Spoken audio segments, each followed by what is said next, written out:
America Connecticut மாகாணத்தில் உள்ள ஹாரிஷ்கவில் என்ற கிராமத்தில் அமைந்திருந்த மிகப்பெரிய ஒரு பண்ணை வீட்டில் நடந்த சம்பவங்கள் தான் இன்று வரை உலகிலேயே மிக சிறந்த முறையில் ஆவணப்படுத்தப்பட்ட அமானுஷ நிகழ்வுகளாக கருதப்படுகின்றன. ஃபெரோன் குடும்பத்தினர் அந்த வீட்டில் அனுபவித்த 10 ஆண்டுகால நரகத்தை இன்னும் கொஞ்சம் ஆழமாக விரிவாக இங்கே பார்க்கலாம். இது உங்களுக்கு புதிய கதை கிடையாது. ஹாலிவுட் திரைப்படமான தி கான்ஜூரிங் திரைப்படத்தின் மூலக்கதை இதுதான். வாருங்கள் தொடர்ச்சியாக பார்க்கலாம். இது தி டார்க் லெஜர்.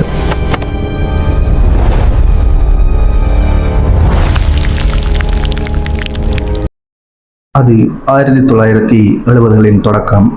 ரோஜர் ஃபெரோன் மற்றும் கரோலின் ஃபெரோன் தம்பதியினர் தங்களது 5 பெண் குழந்தைகளான ஆண்ட்ரியா, நான்சி, கிறிஸ்டின், சென்ட்ரி மற்றும் ஏப்ரல் இவர்களுடன் ஒரு அமைதியான வாழ்க்கையை தேடி 200 ஏக்கர் பரப்பளவு கொண்ட ஒரு பழைய பண்ணை வீட்டிற்கு குடிபெயர்கின்றனர். அந்த வீடு 1736ஆம் ஆண்டில் கட்டப்பட்டது. அந்த வீட்டை விற்ற முந்தைய அந்த ப்ராப்பர்ட்டி அந்த பண்ணையின் முன்னைய உரிமையாளர் ஃபெரோன் குடும்பம் உள்ளே நுழையும் போதே ஒரு விஷயத்தை சொல்கின்றார். இரவு நேரங்களில் விளக்குகளை அணைக்காமல் விட்டுவிடுங்கள். அப்போது அவர்களுக்கு அவர் சொன்னதன் உட்பொருள் விளங்கவில்லை. சாதாரணமாக கேஷுவலாக ஓகே ஏதோ சொல்றார், அது ஒரு 200 ஏக்கர் பரப்பளவு இருக்கிற வீடுன்றதால பூச்சிகளோ அல்லது வேறு வனவிலங்குகளோ அல்லது ஊர்வனவின்றியோ ஒரு பாதுகாப்புக்காக சொல்லலாம் என்று அதை பெரிதாக கணக்கெடுக்காமல் விட்டுவிட்டார்கள். ஆனால் அவர்கள் உள்ளே சென்ற ஒரு சில நாட்களிலேயே அவர் சொன்ன சூட்சுமமும் அதன் பொருளும் அவர்களுக்கு புரிய தொடங்கியது. அத்துடன் அந்த வீட்டின் அமைதியும் குலைய தொடங்கியது. அந்த வீட்டில் ஃபெரோன் குடும்பம் மட்டுமே வசிக்கவில்லை என்பதை அவர்கள் மிக விரைவில் உணரத் தொடங்கினர். ஆரம்பத்தில் சில ஆவிகள் மிகவும் அமைதியாக இருந்தன, அதாவது அந்த வீடு கொஞ்சம் அமைதியாக இருந்தன. ஆனாலும் அவர்கள் ஆவிகள் இருப்பதை மெதுமெதுவாக உணரத் தொடங்கினர். ஒரு சிறுவன் ஒருவன் வீட்டின் மூலைகளில் விளையாடுவதையும் குழந்தைகளின் பொம்மைகளை நகர்த்துவதையும் அவர்கள் கண்டனர். மேலும் ஒரு சில ஆவிகள் மனிதாபிமானம் உள்ள ஆவிகளாக இருந்தன. சில ஆவிகள் கரோலினுக்கு உதவியாக கூட இருந்தன. ஒருமுறை கரோலின் சமையலறையை சுத்தம் செய்யும் போது யாரோ ஒருத்தர் தரையை துடைப்பது போன்ற சத்தம் கேட்டது.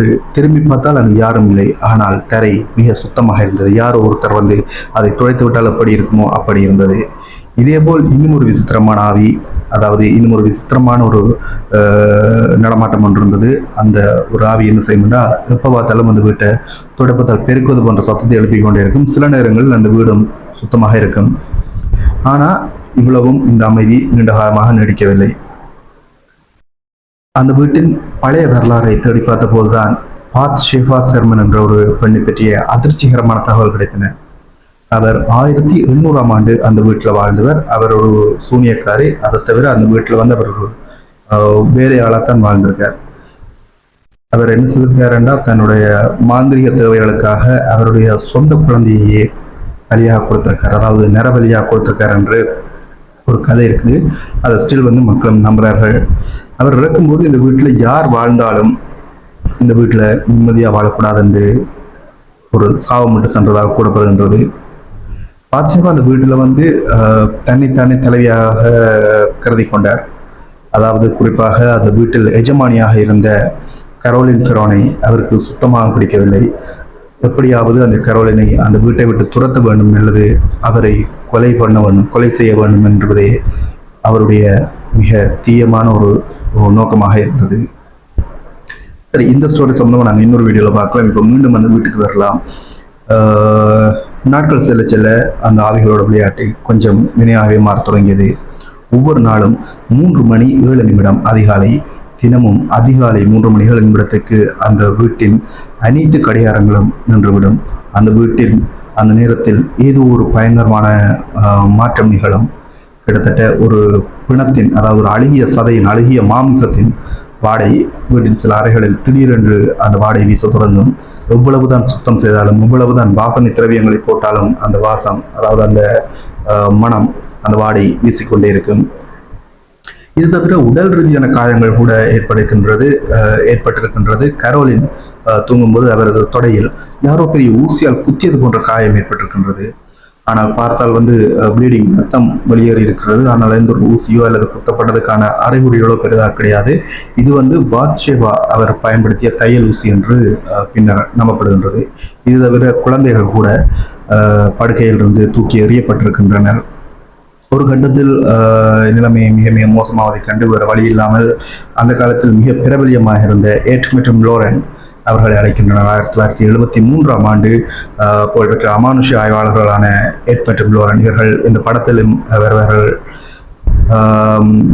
ஓகே, எட் மற்றும் லோரன் வந்து வரவழைக்கப்படுகின்றனர். லோரன் ஒரு கிளைவோரியன்ட், அதாவது அவர் வந்து கண்ணுக்கு தெரியாத அமானுஷங்களை ஆவிகளை பார்க்கும் திறன் கொண்டவர். அவர் வீட்டுக்கு நுழைந்த உடனேயே இங்கே மிகப்பெரிய ஒரு இருள் சூழ்ந்திருக்கின்றது. அது பாத்ஷேபா என்று கூறினார். அவர்கள் ஒரு நள்ளிரவில் ஒரு ரகசிய ஆன்மீக சடங்கை நடத்தினர். ஓகே, இது அதை கன்ஃபார்ம் பண்ணிட்டோம். அப்போ அந்த ஆவிகளை எப்படியாச்சும் துரத்தனம் இல்லாட்ட கட்டுப்படுத்தணும்ன்ற நோக்கத்தில் இந்த ஆன்மீக சடங்கு நடத்தினோம். அந்த சடங்கின் போது கரோலின் ஃபெரோன் மீது ஆவி இறங்கியது. அவர் அந்த அந்த தருணத்தில் அவர் அந்த சடங்கு நடத்துகிற நேரத்தில் ஆவி இறங்கியதால் கரோலின் வந்து காற்றில் மிதந்ததாகவும் அவருக்கு சுத்தமாகவே பரிச்சயம் இல்லாத ஒரு வேற்று மொழியில், அதாவது லத்தீன் மொழியில் பயங்கரமாக கத்தியதாகவும் அங்கிருந்தவர்கள் பதிவு செய்தனர். ஆண்ட்ரியா ஃபெரோன், அதாவது இவர்களின் மூத்த மகள், தனது புத்தகத்தில் இவற்றை குறிப்பிடும் போது என்ன சொல்றாருண்டா, என்னுடைய தாய் உடல் ஒரு வில் போல வளைந்தது. அவர் நாட்காலியிலிருந்து தூக்கி எறியப்பட்டார். அது என் வாழ்நாளில் நான் பார்த்த மிக மிக கொடூரமான காட்சி என்று அவர் அதில் வர்ணித்திருக்கின்றார். இவ்வளவு நடந்தும் அவர்களே அந்த வீட்டை விட்டு போகலை என்ற கேள்வி ஒன்றெல்லாம். அதற்கு 2 காரணங்கள் இருந்தன. ஒன்று வந்து அவர்களிடம் வேறொரு வீட்டை வாங்குவதற்கான பண வசதியோ அல்லது பொருளாதார வசதியோ கிடையாது. இரண்டாவது, அந்த தீய சக்தி அவர்களை வீட்டை விட்டு போகாமல் தடுத்தது. ரோஜர் ஃபெரோன் வேலைக்கு சென்றிருக்கும் நேரங்களில் மட்டும் இந்த தாக்குதல்கள் அதிகமாக இருக்கும். இவ்வாறான 2 காரணங்கள் சொல்லப்படுகின்றன. இறுதியாக 1980ஆம் ஆண்டுதான் அவர்களால் அந்த வீட்டை விட்டுவிட்டு வெளியேற முடிந்தது. அவர்கள் வெளியேறிய பிறகுதான் அந்த துயரமும் முடிவுக்கு வந்தது. இந்த பண்ணை வீடு அமெரிக்காவின் ரோல் ஐலாண்டு, அதாவது ரோட்ஸ் தீவு பகுதியில் உள்ளது. இன்று வரை அந்த வீட்டுக்கு செல்லும் எவரும் அங்கே ஏதோ ஒரு கனத்த மௌனம் நிலவுவதை உணர்வதாக கூறுகின்றனர். இது போன்ற கதைகள் ஒரு சில நேரம் கற்பனையாக தோன்றலாம். ஆனால் அந்த 5 சகோதரிகள் மற்றும் அவர்களின் பெற்றோர் ஒரே மாதிரியான அனுபவங்களை 40 ஆண்டுகளுக்கு பிறகும் மாறாமல் சொல்வதுதான் இந்த உண்மைத்தன்மையை உறுதிப்படுத்துகின்றது. இது தவிர ஆண்ட்ரியா ஃபெரோன், அதாவது அவர்களின் மகளான ஆண்ட்ரியா ஃபெரோன் எழுதிய house of darkness, house of light என்ற 3 பாகங்கள் கொண்ட புத்தகத்தில் இந்த 10 ஆண்டுகளில் அவர்கள் சந்தித்த ஒவ்வொரு சிறிய அமானுஷ நிகழ்வும் விரிவாக எழுதப்பட்டுள்ளது. இது நான் ஓரளவு விரிவாக தான் எக்ஸ்பிளைன் பண்ணியிருக்கேன். உங்களுக்கு இதுவும் இந்த ஸ்டோரி வந்து இன்னும் மிக மிக பெருசாக இருக்கும். அதாவது இந்த 3 பாகங்களின் ஸ்டோரி வந்து உங்களுக்கு தேவையான நீங்கள் கமெண்ட் பண்ணுங்க. அதில் இது ஓகே, நீங்கள் ஏற்கனவே படத்தில் பார்த்துருக்கிறீர்களானே, சும்மா மேலோட்டமாக தான் எக்ஸ்பிளைன் பண்ணியிருக்கேன். இது போன்ற உண்மையான வேறு ஏதாச்சும் பேய்க்கதைகள் மனித மனதிற்கு எப்பவுமே ஒரு புதிராக இருக்கும். அல்லது இந்த சமூகத்தில் வர ஏதாச்சும் உங்களுக்கு பயமாக தோன்றியிருந்தாலோ அல்லது இது தவிர இதை போல் ஏதாச்சும் வேறு ஸ்டோரிஸ் உங்களுக்கு வேணுமென்றாலும் நீங்கள் கமெண்ட் பண்ணுங்கள். நாங்கள் அது சம்மந்தமான ஃபுல் ஒரு ஆராய்ச்சி பண்ணி அந்த ஃபுல் ஸ்டோரி நாங்கள் உங்களுக்கு சொல்ல முயற்சி பண்ணுவோம். தேங்க்யூ ஃபார் வாட்சிங். This is dark பிளெஜர்.